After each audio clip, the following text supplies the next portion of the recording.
யோசிச்சு பாருங்களேன், ஒரே ஒருத்தரோட கண்டுபிடிப்பு நம்ம இந்த உலகத்தையே பாக்குற விதத்தை மொத்தமா மாத்திடுச்சுன்னா எப்படி இருக்கும்? இன்னைக்கு நாம அப்படி ஒரு நபரை பத்தி தான் தெரிஞ்சுக்க போறோம். இப்ப நான் கேக்குறத கொஞ்சம் கற்பனை பண்ணி பாருங்க. இந்த முழு பிரபஞ்சமும் நம்ம மில்கிவே கேலக்ஸி மட்டும்தான், வேற எதுவுமே இல்லனா எப்படி இருக்கும்? ஏன்னா ஒரு 100 வருஷத்துக்கு முன்னாடி வரைக்கும் பெரிய பெரிய விஞ்ஞானிகள் உட்பட எல்லாரும் அப்படித்தான் முழுசா நம்பிட்டு இருந்தாங்க. ஆமாங்க, பல தலைமுறையா இதுதான் நிஜம். வானத்துல நம்ம பாக்குற அந்த அழகான சுழல் வடிவத்துல இருக்கிற மேகங்கள், அதாவது நெபுலாக்கள்னு சொல்லுவாங்க, அதெல்லாம் கூட நம்ம கேலக்சிக்கு உள்ள இருக்கிற சின்ன சின்ன விஷயங்கள்னு தான் நினைச்சாங்க. ஆனா ஒரே ஒருத்தர் மட்டும் இல்ல, நீங்க எல்லாரும் தப்பா நினைச்சிட்டு இருக்கீங்கன்னு நிரூபிக்க போறார். அவர்தான் எட்வின் ஹப்பிள். நம்ம பிரபஞ்சத்தோட எல்லைகளையே ஒத்தாளா நின்னு விரிவுபடுத்தின அந்த வானியலாளர். சரி, வாங்க ஹப்பிளோட ஆரம்ப கால வாழ்க்கைய கொஞ்சம் எட்டி பாப்போம்.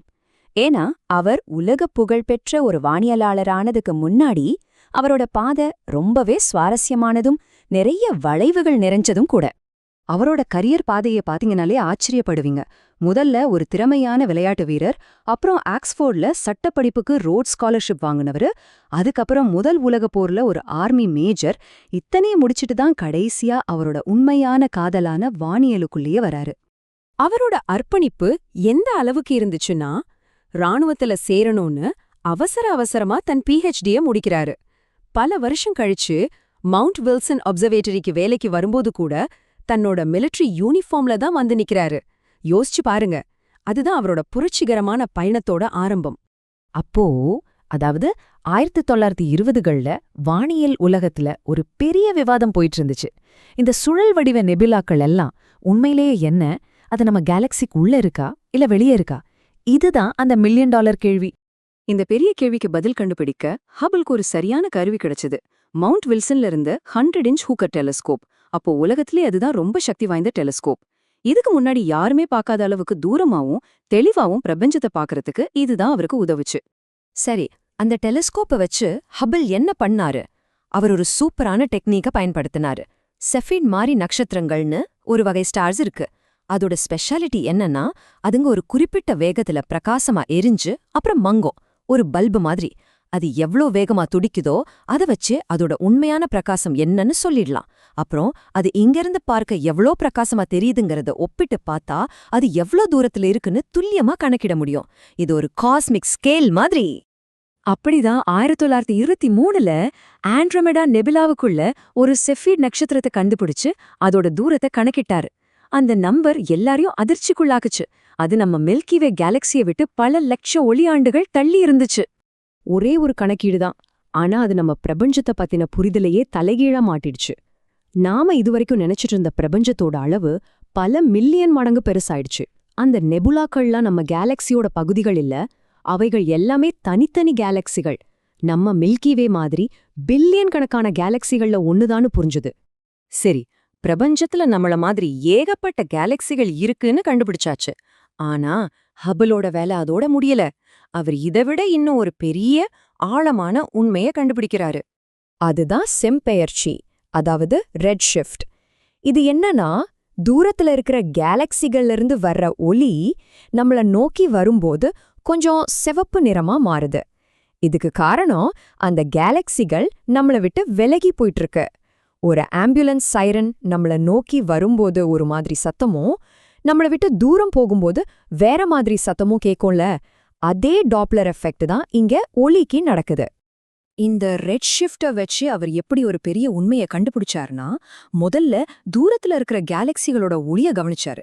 அப்புறம் அந்த ஒளி எவ்வளவு தூரம் சிவப்பு நிறத்துக்கு மாறி இருக்குன்னு அளந்தாரு. அதை வச்சு அந்த கேலக்சி எவ்வளவு வேகமா விலகி போகுதுன்னு கணக்கு போட்டாரு. கடைசியா ஒரு ஆச்சரியமான பேட்டர்னை கவனிச்சாரு. என்னன்னா, ஒரு கேலக்சி எவ்வளவு தூரத்துல இருக்கோ அவ்வளவு வேகமா நம்மள விட்டு விலகி போயிட்டு இருக்கு. இது ஒரு மிகப்பெரிய கண்டுபிடிப்பு. அப்போ இதுக்கு என்ன அர்த்தம்? பிரபஞ்சம் ஒரு பலூன் மாதிரி விரிஞ்சுக்கிட்டே போகுதுன்னு அர்த்தம். அப்போ நாம நேரத்துல பின்னாடி போனா என்னாகும்? எல்லா கேலக்சிகளும் ஒன்னோட ஒன்னு நெருக்கமா, இன்னும் நெருக்கமா கடைசியில ஒரே ஒரு சின்ன புள்ளில இருந்து தான் ஆரம்பிச்சிருக்கணும். இந்த ஐடியா தான் பிற்காலத்துல பிக் பேங் தியரிக்கு முதல் ஆதாரமா அமைஞ்சது. ஓகே, இப்போ பிரபஞ்சம் முழுக்க கோடிக்கணக்கான கேலக்சிகள் இருக்குன்னு தெரிஞ்சிடுச்சு. அடுத்ததா ஹபிள் என்ன செஞ்சார்? இந்த கேலக்சிகளை எல்லாம் ஒரு ஒழுங்குக்குள்ள கொண்டு வரணும், அதாவது வகைப்படுத்தணும்னு முடிவு பண்ணார். அதுக்காக அவர் ஒரு ரொம்ப சிம்பிளான ஆனா அருமையான ஒரு சிஸ்டமை உருவாக்குனாரு. அதுக்கு பேரு ஹபிள் சீக்வென்ஸ், இல்லனா டியூனிங் ஃபோக் டயக்ராம்னு சொல்வாங்க. கேலக்சிகளோட தோற்றத்தை வச்சு அதை பிரிக்கிற முறை இது. இன்னைக்கு வரைக்கும் இந்த சிஸ்டம் தான் ரொம்ப பாப்புலர். அவர் கேலக்சிகளை முக்கியமா 2 வகையா பிரிச்சாரு. ஒன்னு நீள்வட்ட வடிவ கேலக்சிகள், இதுங்க பாக்குறதுக்கு உருண்டையா பெருசா எந்த அமைப்பும் இல்லாம இருக்கும். இன்னொன்னு சுழல் வடிவ கேலக்சிகள், இதுல நம்ம மில்கிவே மாதிரி அழகான சுழல் கைகள் இருக்கும். இங்க ஒரு சுவாரஸ்யமான விஷயம் இருக்கு. 1931ல ஆல்பர்ட் ஐன்ஸ்டீனே நேர்ல மவுண்ட் வில்சனுக்கு வந்து ஹப்பிள சந்திச்சார். எதுக்கு தெரியுமா? ஹப்பிளோட கண்டுபிடிப்புக்கு நன்றி சொல்றதுக்கு. ஏன்னா ஐன்ஸ்டீன் முதல்ல பிரபஞ்சம் நிலையானதுன்னு நம்பி அவரோட சமன்பாடுகள்ல ஒரு விஷயத்த சேர்த்திருந்தாரு. ஆனா ஹப்பிள் பிரபஞ்சம் விரிவடையுதுன்னு நிரூபிச்சதும் ஐன்ஸ்டீன் அதை ஒத்துக்கிட்டு நான் செஞ்சது என் வாழ்க்கையோட மிகப்பெரிய தவறுன்னு சொன்னார். யோசிச்சு பாருங்க, ஐன்ஸ்டீனையே தன் தவற்றை ஒப்புக்கொள்ள வச்சிருக்க ஹப்பிளோட கண்டுபிடிப்பு.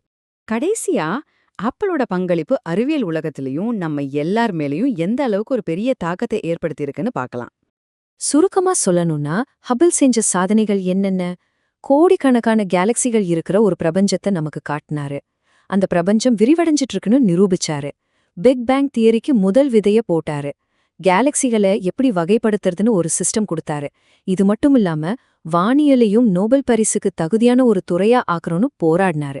அவரோட பங்களிப்பு உண்மையிலே பிரம்மாண்டமானது. அவரோட இந்த மகத்தான மரபு கௌரவிக்கிற வகையில தான் 1990ல விண்வெளிக்கு அனுப்பப்பட்ட ஒரு சக்தி வாய்ந்த டெலஸ்கோப்புக்கு ஹபிள் ஸ்பேஸ் டெலஸ்கோப்னு பேர் வச்சாங்க. அது இன்னிக்கும் ஹபிள் ஆரம்பிச்சு வச்ச அந்த பிரபஞ்ச தேடலை தொடர்ந்து செஞ்சிட்டு இருக்கு. நம்ம பிரபஞ்சம் எவ்வளவு பெரியது, அது இன்னும் விரிவடைஞ்சிட்டே இருக்குன்னு ஹப்பிள் நமக்கு காட்டினாரு. அவர் ஒரு புதிய அத்தியாயத்தை தொடங்கி வச்சிருக்காரு. இந்த பிரபஞ்ச பயணத்துல அடுத்ததா நம்ம என்ன அதிசயங்களை கண்டுபிடிக்க போறோம்? யாருக்கு தெரியும்?